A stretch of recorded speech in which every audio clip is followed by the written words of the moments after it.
Imagine waking up in your neighborhood and finding not your local police or city patrol cars, but federal agents and National Guard troops stationed on your street corners, checkpoints at major intersections, military helicopters overhead. And when you call the city hall to complain, you learn that your mayor and police chief aren't really in charge anymore. Washington is. That's not a movie script. That's America right now. From Washington, D.C.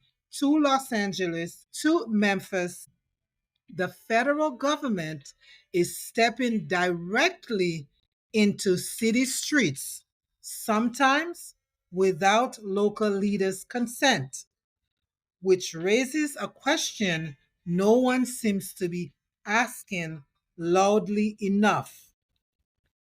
Whose city is it anyway?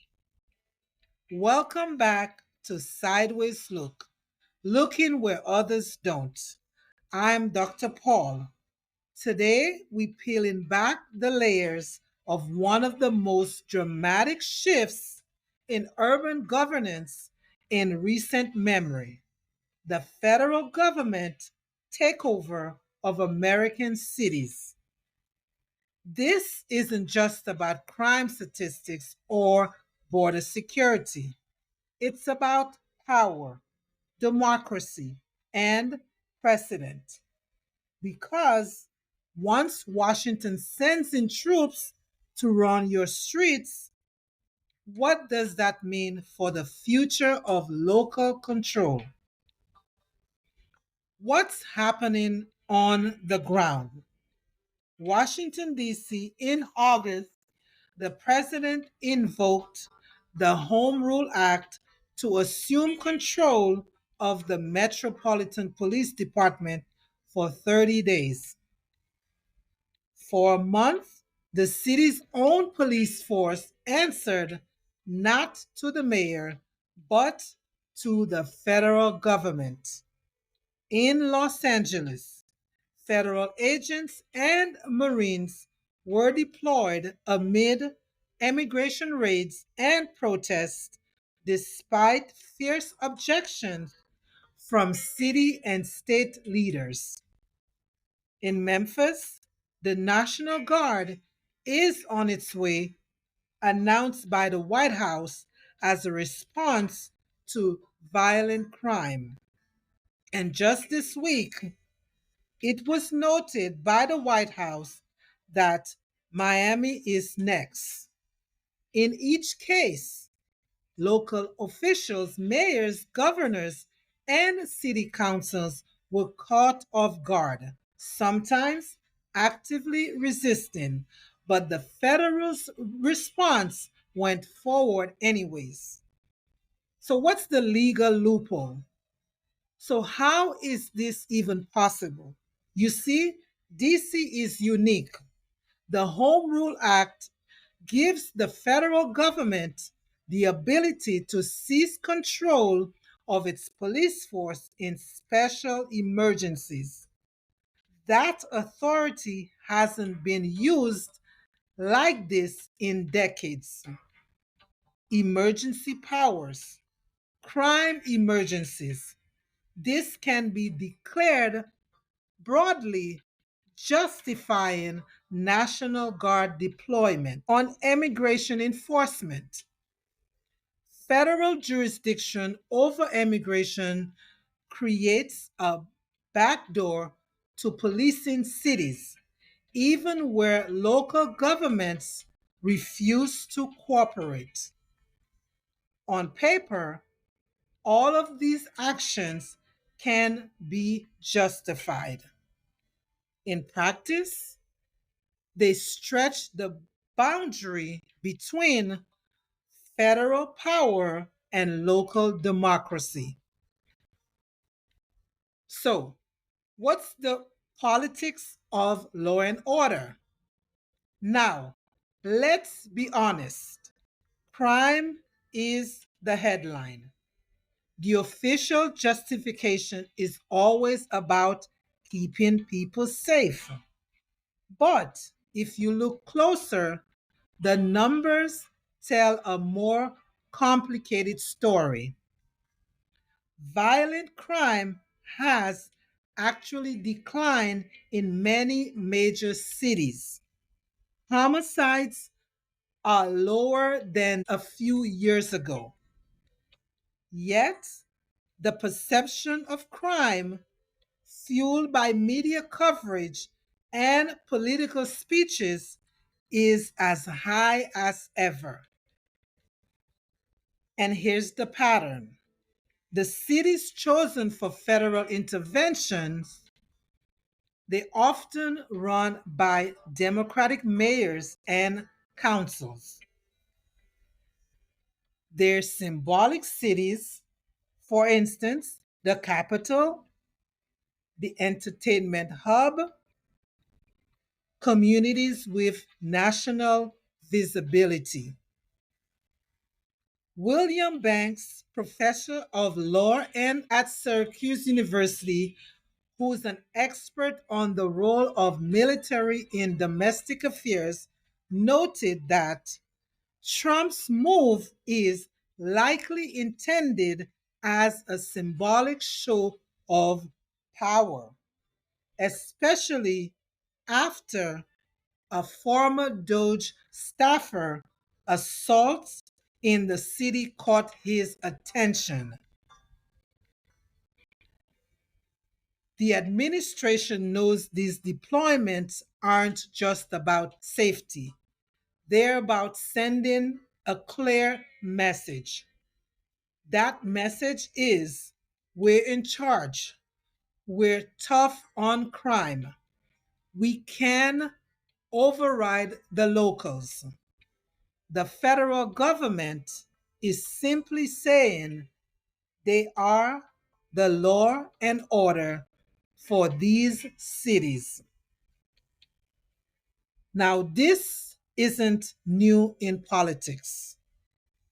As Banks noted, that the Constitution does recognize there may be exceptional circumstances where a military presence is required domestically, but that presidents before Trump did so more sparingly.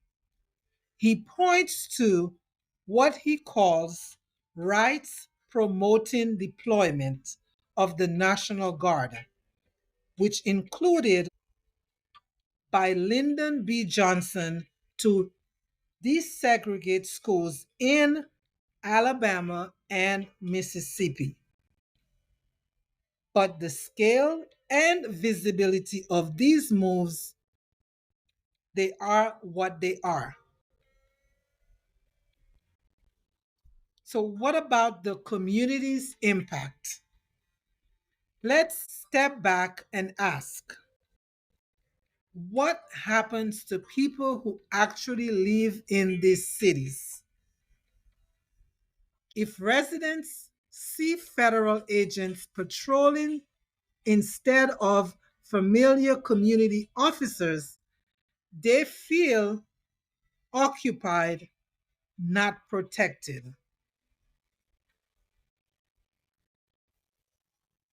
What about civil rights risk? Immigration raids and checkpoints disproportionately affects immigrant and minority communities. When you look at democracy, democracy erodes where local elections matter less if Washington can sweep in and override city leaders whenever it wants. In short term, you might see a dip in crime stats. In long term, you risk alienating an entire community and setting precedent for federal overreach. Or you can eradicate crime overall. So here's where I want to take the sideways angle.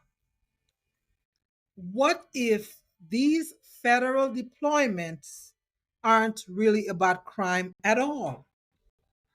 What if the stress test experiment in how far Washington can push into city governance before people push back?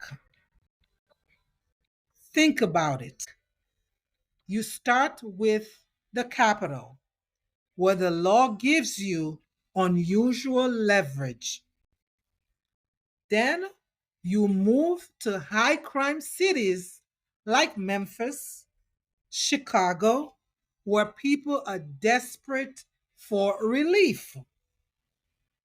Then you target symbolic cities like Los Angeles, where opposition is loud, but the spectacle is even louder. Each move creates a new normal. Each move lowers resistance the next time. And suddenly, the line between local and federal control of your streets isn't so clear anymore. So, whose city is it anyway? Is it yours, shaped by your vote for mayor or city council? Or is it Washington's, ready to intervene whenever it sees fit? The answer matters, not just for crime policy, but for democracy itself. Because once a precedent is set, it rarely goes away. I leave you with this question. If the federal government can take over your city today in the name of crime, what does it mean when it's take over tomorrow in the name of something else? Thanks for listening to Sideways Look, looking where others don't. If this episode gave you a different perspective on the federal presence in your city, share it with someone who thinks law and order is just about safety. And as always, subscribe, review, and keep looking sideways.